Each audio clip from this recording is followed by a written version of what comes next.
E aí, chegado em esporte, belezeira com você aí do outro lado?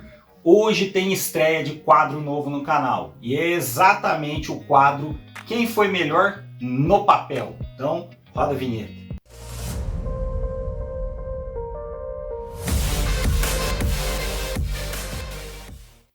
Fala galera, Marcelo Moretti na área, tudo bem com você? Estamos aqui galera para mais um quadro novo no nosso canal e a estreia do quadro Quem Foi Melhor no Papel. Exatamente, já ouviu aquela expressão? Ah, mas time por time aqui no papel, quem que é melhor? É exatamente isso que a gente vai fazer. Vai pegar um time e outro time e analisar nome por nome, 11 contra 11, time contra time, quem foi melhor? Então é isso que vamos analisar. E para a estreia do nosso quadro, vou colocar aqui dois times do Corinthians. É isso aí. O Corinthians campeão mundial de 2000 contra o Corinthians campeão mundial de 2012. E aí, quem foi melhor no papel? Então vamos conferir. Então vamos começar, galera, mas antes de começar essa análise, peço a você que está aí do outro lado, se ainda não é inscrito no nosso canal, pô, mas como assim, velho? Se ainda não é inscrito no nosso canal, cara, dá essa força aí pra gente, clica agora aí embaixo, se inscreva no nosso canal, curta nosso vídeo, compartilhe com todos os seus amigos corintianos e até os que não são corintianos também, para as pessoas que gostam desse tipo de conteúdo, assim como eu. Tenho certeza que você que está aí assistindo também gosta desse tipo de conteúdo. Então, compartilhe, indique esse vídeo, tenho certeza que quem assistir vai gostar, vai comentar e vai cornetar, beleza? Então vamos à nossa análise. Bom, pessoal, primeiramente ali eu quero deixar bem claro qual vai ser a forma da análise, né? Além de no papel ali quem foi melhor, carreira e tudo mais, o principal que vamos estar aí analisando é o ano, né? O ano e o momento daquele jogador, né, em seus clubes. Na competição que eles disputaram, os mundiais,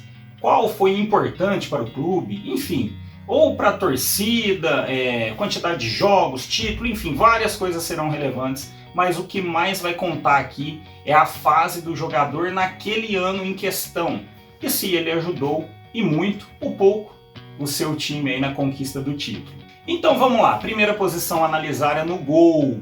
Então de um lado temos Dida e do outro lado temos Cássio. Galera, eu acho que essa daí é uma das disputas mais complicadas aqui, porque tanto Dida como Cássio são grandes goleiros. O Cássio marcou história no Corinthians, acho até que se não for o maior ídolo da história do Corinthians, está ali entre o top 3 de maiores ídolos da história do clube. O Dida teve o seu momento, teve a sua história, a sua passagem pelo clube, mas o Dida, assim, no sentido de carreira, né, foi campeão mundial com a seleção brasileira, atuou na Europa, vida longa na Europa e sempre com boas passagens pelos clubes, principalmente pelo Milan. Então, assim, é um goleiro que não tem o que falar. Mas analisando, tema, Corinthians de 2000, Dida, e Corinthians de 2012, com muita dor no coração, porque eu acho o Dida um excepcional goleiro, mas eu ficaria aqui com o Cássio. Eu acho que o Dida ali teve o seu momento também no Mundial de 2000, né, que foi mais do que 2 jogos, teve um pênalti defendido, né, se eu não me engano, do Anelka, e o Dida fez a defesa do pênalti. Mas o que o Cássio catou na final daquele jogo contra o Chelsea, meus amigos, é uma barbaridade. E não só por isso, né? O Cássio tem mais de 600 jogos pelo clube, se eu não me engano, aí quase 9 títulos pelo clube, é o maior defensor de pênaltis da história do clube. Então, Cássio seria o goleiro, o arqueiro aí desse time. Agora vamos para a lateral direita. Quem foi melhor, o Índio ou o capitão aí de 2012, o Alessandro? Galera, assim, eu acompanhei bastante ali o futebol na década de 90, né? O Corinthians, né, que é o principal rival do clube que eu torço, Palmeiras, fizeram jogos memoráveis e o Índio sempre teve ali bons jogos contra o Palmeiras. Fez um bom Mundial de 2000, mas o Alessandro é mais jogador aí que o Índio, né? Eu acho que além de ter sido o capitão aí do título do Corinthians em 2012, ainda ali teve uma passagem ali, um período muito bom com a camisa do Corinthians, jogou muita bola. Eu acredito que o Alessandro seja aí um dos principais aí, laterais direitos da história do clube. Então, nesse caso, fico com o Alessandro, também de 2012. Agora vamos entrar na zaga, galera. Na zaga, vamos aqui comparar Chicão, né, de 2012, contra aí o Adilson, jogador ali, o zagueiro daquele time de 2000. Nesse, assim, eu nem tenho muito o que esticar. O Adilson jogou ali, eu acho que 30 jogos, 33 jogos, pouquíssimos jogos ali pelo Corinthians. Praticamente ele jogou um semestre pelo Corinthians naquele ano de 2000. Conquistou um título apenas, que foi esse Mundial de 2000. E o Chicão, um jogador aí com mais de 200 jogos pelo clube, vários títulos. E também ali, futebol por futebol, eu acho que o Chicão era um jogador mais completo. Além de ser um excelente zagueiro, era um exímio cobrador de falta e um excelente cobrador de pênaltis. Então, eu, nesse caso, ficaria com o Chicão na zaga, zagueiro de 2012. Vocês estão vendo que até agora tá dando só 2012, né? Mas vamos caminhar mais aí para ver se vai continuar dessa forma. Vamos lá. Agora, o outro zagueiro. De um lado, Fábio Luciano, daquele time de 2000, e do outro lado, do time de 2012, Paulo André. Olha, os jogadores, assim, analisando friamente, são jogadores muito parecidos. O Fábio Luciano tinha ali um pouquinho mais de artilheiro, né, do que o Paulo André. Fez poucos gols com a camisa do Corinthians, mas fez alguns gols. Paulo André fez pouquíssimos gols. Os dois ali têm em média ali 150 jogos pelo clube, tem 4 títulos cada um. Então, assim, os dois tiveram a sua história e o seu período no clube. Mas, olha, por detalhe, assim, né, e pelo faro de artilheiro, eu fico com o Fábio Luciano na zaga, né? Então, eu acho que o Fábio Luciano foi um jogador aí um pouco melhor, ou teve uma fase melhor nesses períodos do que o Paulo André. Então, dupla de zaga com o Chicão, o Fábio Luciano. E agora vamos para a lateral esquerda. Galera, aqui também vai ser também uma disputa um pouco acirrada. Fábio Santos joga até hoje pelo clube do Corinthians. Tem mais de 200, quase 300 jogos, eu acho, com a camisa do clube. Ganhou vários títulos. E do outro lado tem o Kleber. Kleber que jogou ali também, teve um período bom também com a camisa do Corinthians. Se eu não me engano, mais de 150 jogos. Também foi um jogador importante para o clube naquele período. Mas, assim, analisando, difícil, galera, difícil, porque fase por fase também o Fábio Santos, na grande fase dele também, foi um grande jogador, um excelente defensor. Mas, olha, eu vou ficar com um desses jogadores exatamente por causa de um critério. Eu acho que o grande lateral, o bom lateral, ele tem que ser, assim, um exímio cruzador, passador de bola, né? Saber levantar e dar assistência na área, cruzar a bola perfeitamente. E isso, para quem é corintiano aí das antigas, aí da década de 90, vai saber que o Kleber fazia isso com uma excelência absurda. Ele tinha um excelente cruzamento, realmente um jogador de um passe refinado, tinha uma boa defesa também, né? Era bom defensivamente. Então, na lateral esquerda, eu ficaria com o Kleber. Pessoal, então aí completamos a nossa defesa e agora vamos partir para o meio de campo. Acho que é o setor ali do time que seria aí o mais complicado de se escalar, mas vamos lá, né? Missão dada tem que ser uma missão cumprida, então vamos analisar aí quem fica com as vagas no meio de campo. Então vamos lá, primeiro volante, galera, Ralf, marcador extremo, um verdadeiro cão de guarda da defesa corintiana e de todo o sistema ali, né, implantado, né, naquela filosofia que o time tinha naquele período, contra, para mim, um dos melhores volantes que eu já vi jogar. Jogou no Corinthians, jogou também no meu Palmeiras, que é o Fred Rincon. Galera, difícil. Para quem não sabe, Fred Rincon, ele começou ali como um meia, né? Ele começou no futebol como um meia, ele era um meia armador. E o Luxemburgo, que hoje é técnico do Corinthians, colocou o Fred Rincon naquele time do Corinthians como volante. E galera, o que esse Rincon jogou, o que esse colombiano jogou com a camisa do Corinthians, não foi pouca coisa não. Rincon também teve uma boa passagem pelo Corinthians, conquistou ali, se eu não me engano, mais de 6 ou 7 títulos. Foi um jogador também de extrema importância, assim como o Ralf era para aquele time de 2012. Mas pela técnica, pela liderança, né, que era o capitão do time ali, do time do Corinthians de 2000, por tudo isso, técnica, liderança, desarme, um jogadorzaço. Eu fico com o Fred Rincon, apesar do Ralf ter sido aí um baita de um jogador, um baita marcador, mas o Rincon era um jogador mais completo. Então, Fred Rincon aí assume a primeira volância do time. E agora o segundo homem do meio de campo, Vampeta ou Paulinho. Galera, mais uma posição dificílima, mas eu vou deixar o meu palpite. Eu, assim, apesar ali de ser muito fã daquela época do futebol na década de 90, tinham grandes times, grandes jogadores assim, raiz mesmo, né? Quem está aí do outro lado sabe o que isso significa, jogadores que realmente é um pouco diferente dos jogadores de hoje em dia. Mas, olha, o que o Vampeta também jogou e formou de dupla com o Rincon, meus amigos, não é à toa que ele foi para a seleção, foi campeão, pentacampeão mundial com a seleção brasileira, jogava uma barbaridade o Vampeta, mas é com muita dor no coração que eu quero colocar o Paulinho nesse time no lugar do Vampeta. Eu acho que o Paulinho teve um ano de 2012, eu acho, melhor que o do Vampeta de 2000, né? Foi um jogador aí que foi de suma importância para a conquista da Libertadores, né, de 2011. Assim também como no Mundial, fez um bom jogo aí na final.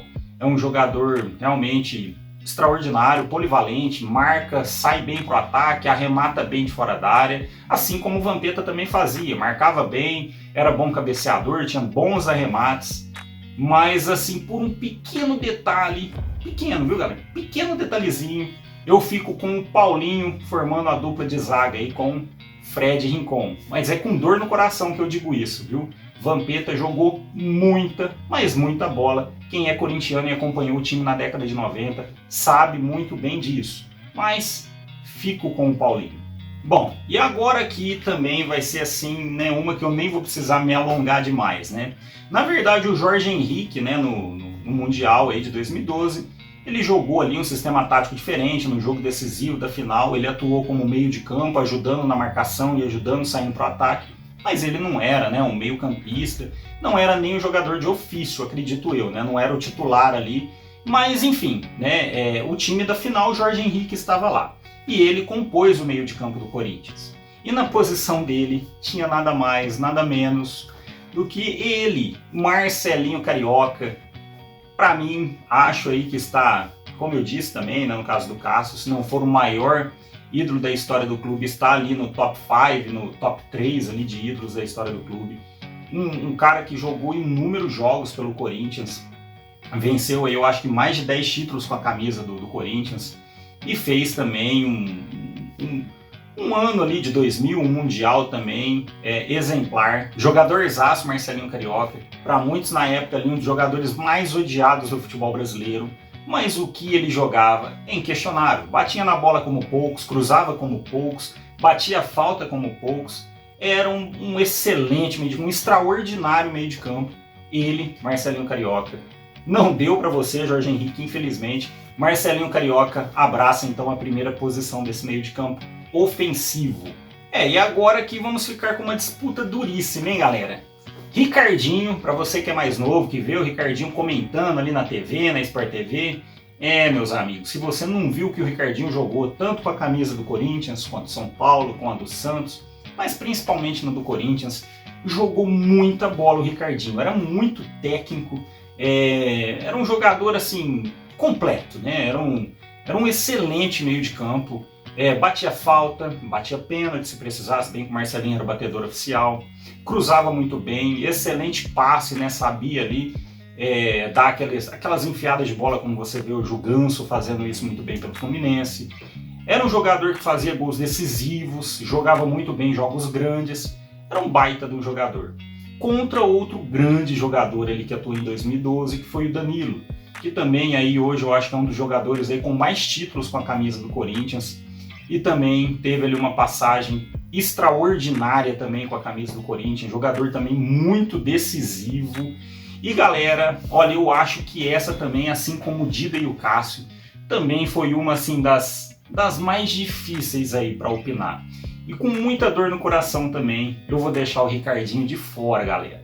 Vou deixar aí o Danilo compondo o meio de campo juntamente com o Marcelinho Carioca. Aí você deve estar me perguntando, tá, mas por que você elogiou tanto o Ricardinho e colocou aí o Danilo na posição dele? Galera, difícil assim, o Danilo tem 9 títulos com a camisa do Corinthians, o Ricardinho tem 7, o Danilo tem quase 40 gols com a camisa do Corinthians, o Ricardinho, se eu não me engano, tem 66, quase 70 gols, quase que o dobro. O Danilo tem, eu acho que 70 jogos aí a mais que o Ricardinho. Eu acho que o Ricardinho deve ter na casa de uns 270 e o Danilo quase 360. Mas assim, eu ainda fico com o Danilo. Eu acho que não só pelos anos, né, que cada um fez ali, né, no clube, mas era também um daqueles jogadores assim que era fundamental para o sistema que o técnico Tite em 2012 implantou ali no time. Eu acho que ele, né, o Danilo, Ralf, eram jogadores ali que eram meio que pilares de todo aquele sistema, né, implantado pelo Tite, né? Então assim, eu acho que por um pequeno detalhe, outros corintianos mais raiz, né, da década de 90 ali talvez vai discordar, mas eu ficaria com o Danilo no meio de campo desse time. Pessoal, então estamos finalizando essa análise aqui, agora vamos para o ataque, hein? Última posição aí, né, para fechar o time, os atacantes. E também não vai ser fácil. Primeiro aí atacante, né, a ser analisado seria Emerson Sheik de um lado e Edilson, famoso Edilson Capetinha do outro lado.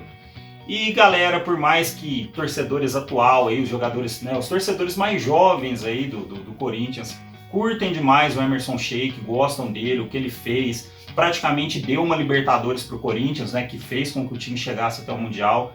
Naquela final ele fez dois gols, né, na final da Libertadores. Mas galera, o que o Edilson jogava, meus amigos, para quem não viu, né, infelizmente aí não teve essa oportunidade, mas ele jogou muita bola, galera. Ele jogou muita bola em 98, ele jogou muita bola em 99, em 2000, era um jogadorzaço. E naquele Mundial de 2000 ainda ele fez um golaço no Real Madrid, tacou a bola ali no meio das pernas do zagueiro francês, Karembeu. Um golaço. Se você não conhece o Edilson, pode procurar os vídeos dele no YouTube, que jogava uma barbaridade, galera. Era rápido, era driblador, era objetivo, era matador, fazia gols decisivos, um baita de um jogador. E assim, por mais que o Emerson Sheik teve a sua história, né, e teve o seu momento com a camisa do Corinthians, mas eu não tenho dúvida nessa disputa, nessa decisão. E Edilson é aí, no caso, né, o atacante, um dos atacantes desse time. E agora o último jogador, o último atacante. De um lado, Luizão. De outro lado, Paolo Guerreiro. Gente, também assim, se eu fosse analisar ali, ó, quem que eu prefiro? Galera, Luizão, sem dúvida. Luizão era um matador nato. Só que o Guerreiro fez história com a camisa do Corinthians. O Guerreiro fez o gol que deu o título mundial de 2012 ao Corinthians. Não só isso, né, mas 2011 e 2012 ele jogou muita bola, galera. Não, assim, não era um centroavante que fazia tantos gols ou tão oportunista como o Luizão, mas era um jogador que normalmente em jogo grande, clássico, era um jogador que fazia diferença. Às vezes o time não estava bem, ele aparecia e fazia gols. Assim, galera, eu vi os dois, gosto mais do Luizão, mas eu acho aí que o Guerreiro, eu acho que teve um ano, né, um período melhor em 2012 do que o ano, né, de 2000 do Luizão. Eu acho assim que fizeram anos muito parecidos, com muita excelência. O Luizão era mais artilheiro que o Guerreiro, mas o Guerreiro fez aí um gol decisivo e entrou para a história do clube. Difícil, viu, galera? Difícil, mas eu fico com Paolo Guerreiro.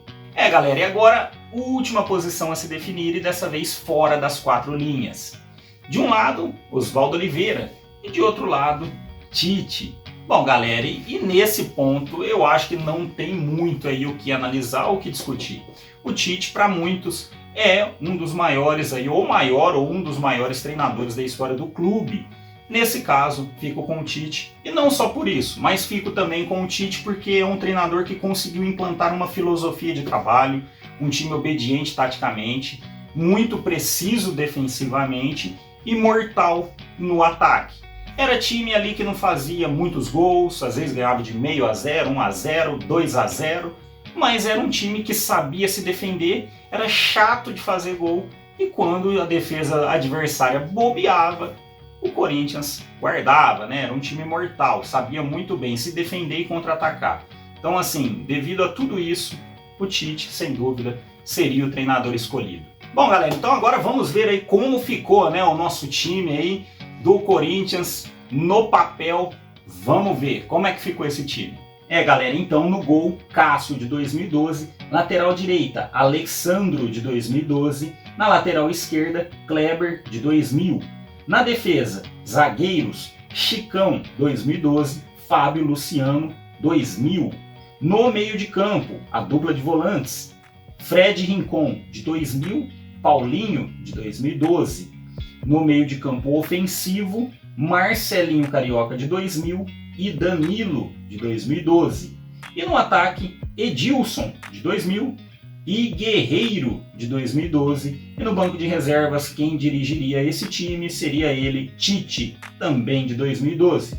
Pessoal, então como vocês puderam ver, ficou aí com 6 jogadores do Corinthians de 2012 e 5 jogadores do Corinthians de 2000. O técnico foi ele, Tite, do time de 2012. Então espero que você tenha gostado ou concordado, né, desse time. Se você discorda e alteraria alguma coisa, deixe no seu comentário aqui embaixo. Mas se você não tem nada que alterar, então deixe seu joinha aí no nosso comentário, curta nosso vídeo, se inscreva no nosso canal, dê essa força para fortalecer o nosso canal e fazer com que o YouTube indique mais aí os nossos vídeos para pessoas que nunca teve acesso a ele, né? Para que nosso canal possa crescer ainda mais. Então, deixe seu comentário. Concorda? Discorda? Quem você alteraria desse time? Quero ver, hein, galera. Mas é isso, vamos ficando por aqui. Espero que você tenha gostado desse novo conteúdo. Em breve aí teremos mais vídeos como esse no nosso canal. Beleza? Desejo a você que você fique com Deus. Um forte abraço e bora ficar on, porque agora é esporte, galera. Um abraço.